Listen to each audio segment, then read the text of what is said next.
Hello बच्चों, कैसे हो आप लोग। Welcome back to education solution. आज हम लोग क्लास 9 का एक नया चैप्टर पढ़ेंगे। नेक्स्ट जो चैप्टर आपका घातांक है, ठीक है। प्रश्नावली को हल करने से पहले मैं घातांक का जो नियम है उसको बताना चाहूँगी। जो आपका घातांक का नियम है वो पहला नियम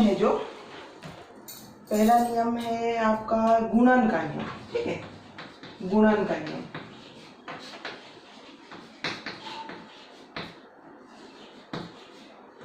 गुणन का नियम में आपका आएगा am गुणित an, am प्लस n। यहाँ पे a क्या है? वास्तविक संख्या है, ठीक है।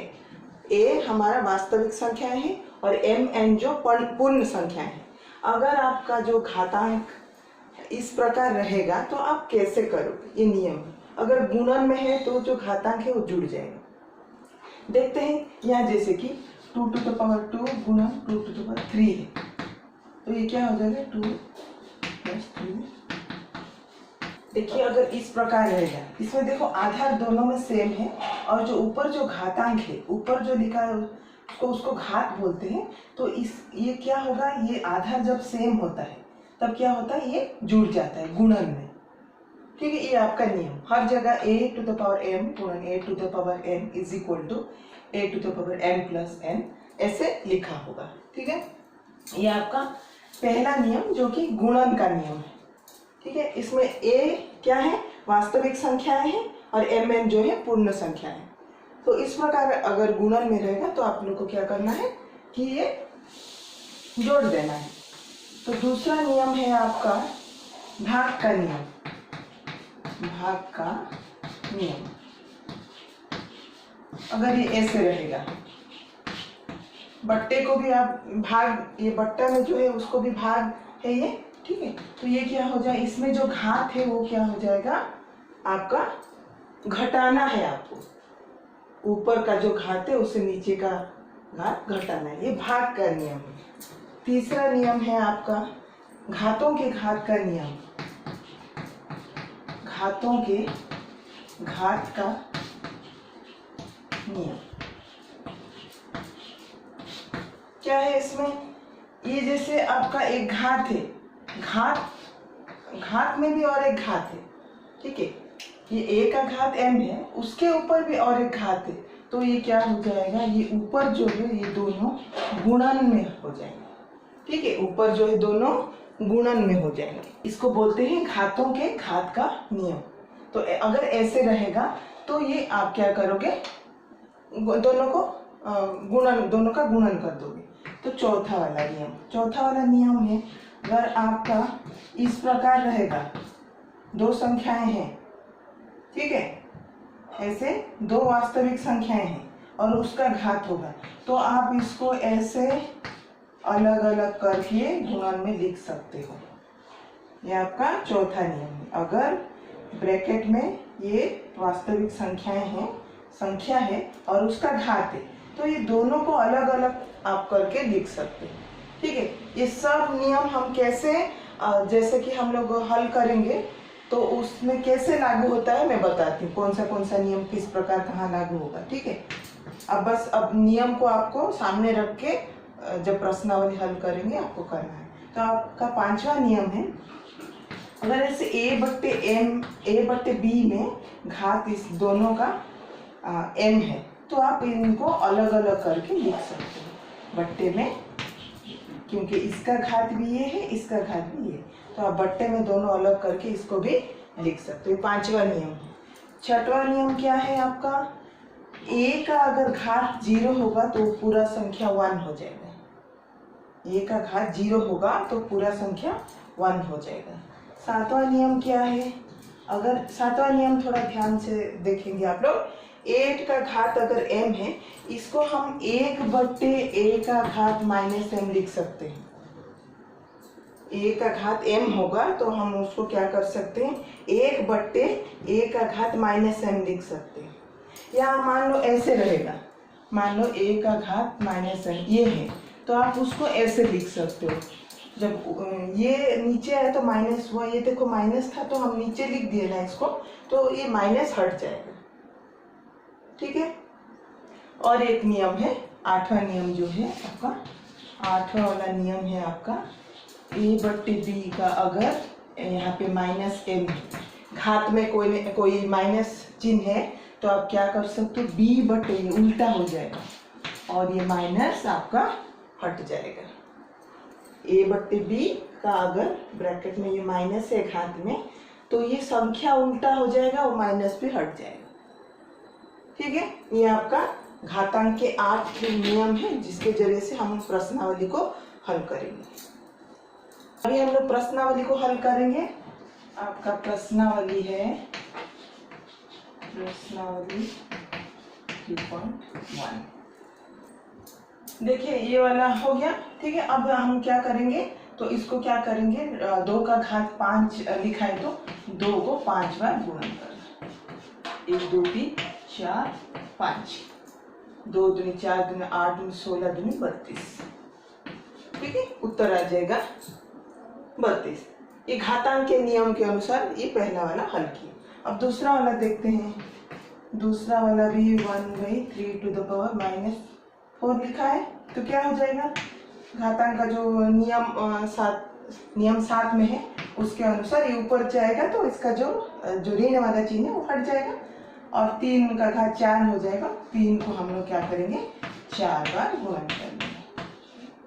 ठीक है, 3 3 9 और ये 9 81। ठीक है, अब देखते हैं तीसरा वाला। तीसरा वाला क्या है, 6 का घात में 7 है और नीचे 2 3 है और ये 3 7 है। अब हम लोग नेक्स्ट स्टेप में क्या करेंगे, इसको ना, क्योंकि ये नीचे 2 और 3 है तो इसको भी 2 3 6 है तो इसको ऐसे लिख लेते हैं और नीचे है। अब देखो, आप देख सकते हो ये आपका नियम, कौन सा नियम है आपका, नियम नंबर 4 है। ठीक है, नियम नंबर 4 के अनुसार हम 2 3 6 लिखे। अब जब ब्रैकेट खोलेंगे ना, ये 2 का घात 7 और 3 का घात 7 इस प्रकार हो जाएगा ये वाला, और नीचे तो ऐसे ही है। ठीक है, अब कैसे हल करेंगे, ये देखो आधार भी सेम होना चाहिए तो ये 2 2 है, इसको हल करेंगे, इसको क्या करना है, भाग में है तो नियम देख सकते हो, जब भाग में होता है तो क्या होता है, जो घात है वो माइनस हो जाता है, घटाना है नीचे के जो घात से। यहाँ देखो 3 है, दोनों सेम भी होना है ना, तो जो घात है वो 7 और ये 7, ये भी ऋण में हो जाएगा। तो क्या हो जाएगा, ये 2 और यहाँ 7 में से 3 घटा हुए तो 4 और ये 3, ये 7 - 7 0। तो घात का जो नियम है, जब घात में 0 रहता है 1 हो जाता है तो ये आपका 1 हो जाएगा और ये इधर लिखते हैं 4 और ये 1 हो जाएगा। ठीक है, ये भी एक नियम है। तो एक को किसी के साथ भी गुणन करो वही संख्या रहेगा, तो इसको 2 को 4 बार गुणन कर देना। 2 दूनी 4 दूनी 8 दूनी 16, आपका आंसर आएगा 16। ठीक है, इतना तक हो गया। अब हम लोग क्या करेंगे, दूसरा वाला प्रश्न को हल करेंगे।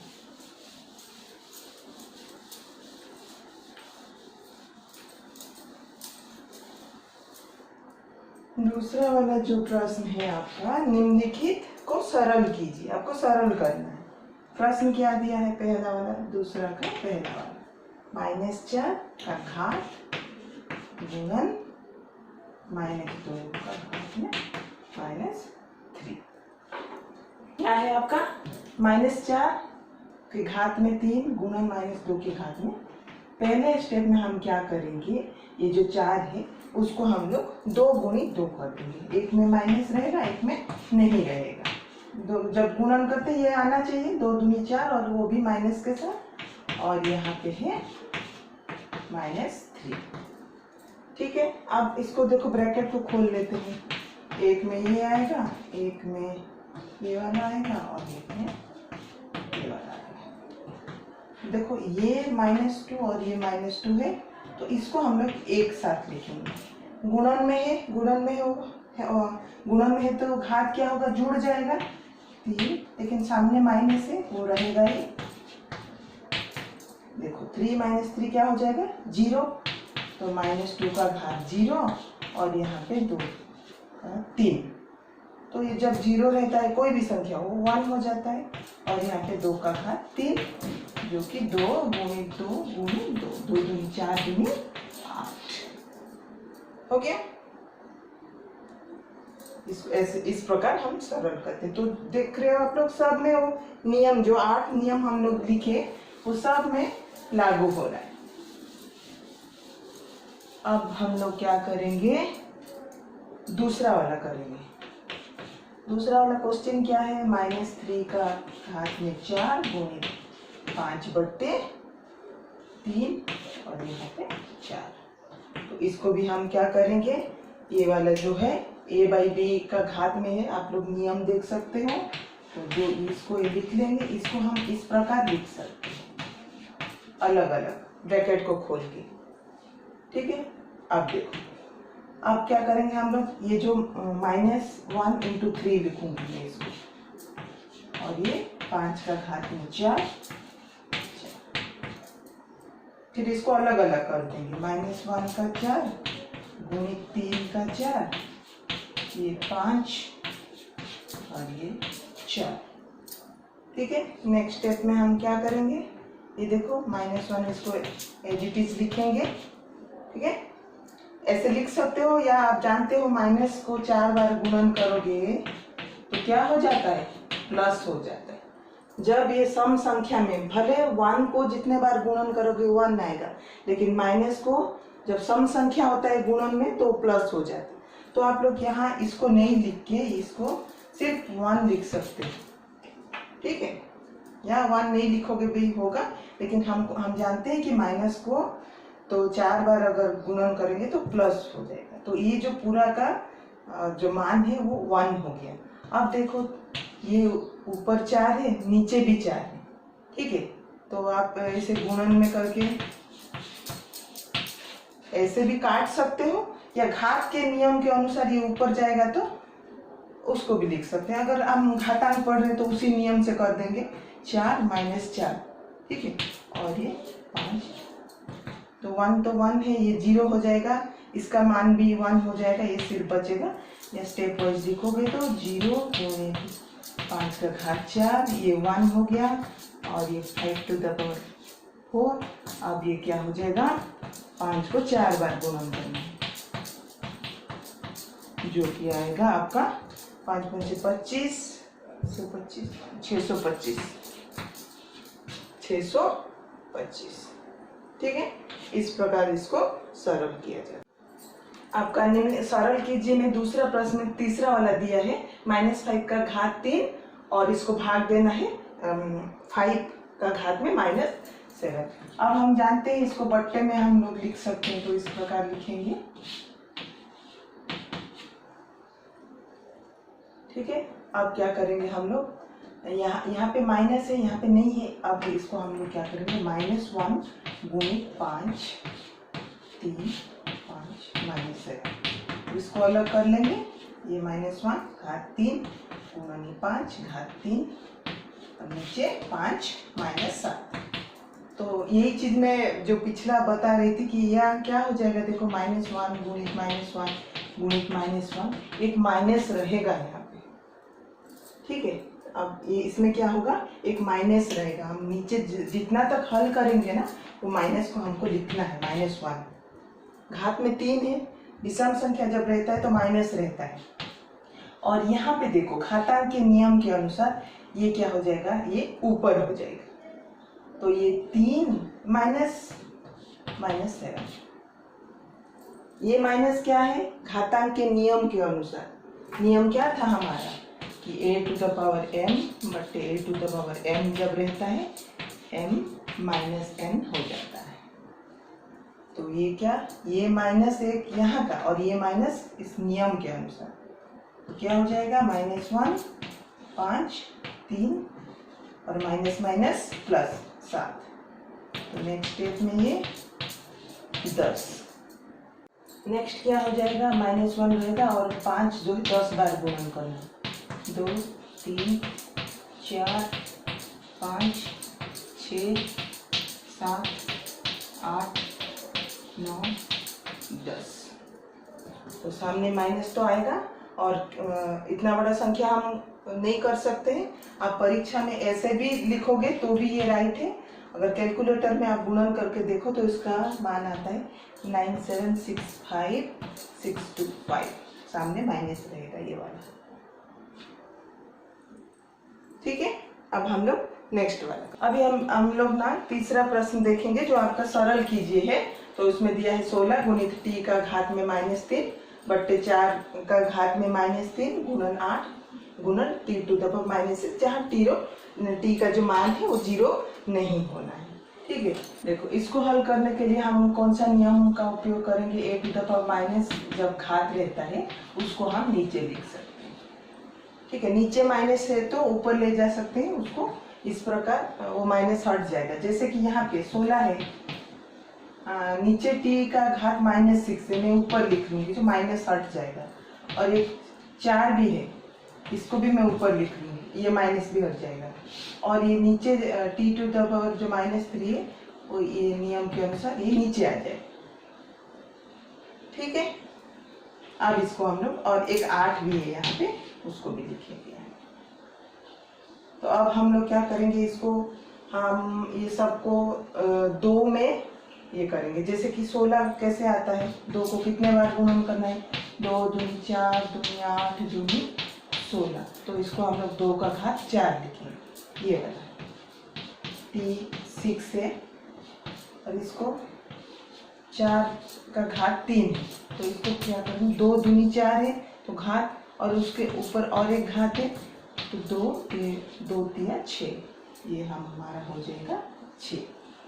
ठीक है, ये सब हमारा नियम है। अब नीचे क्या है, 8 को भी ऐसे हम लिख सकते हैं, 2 दूनी 4 दूनी 8, तो 2 का घात में 3 और यहाँ पे है 3। इतना तक आपको समझना है। हम क्या किए, नियम के अनुसार ये माइनस था तो इसको नीचे कर दिए, यहाँ माइनस था तो उसको ऊपर, ऐसे ये वाला भी कर दिए, और सब का जो आधार है उसको 2 कर दिए।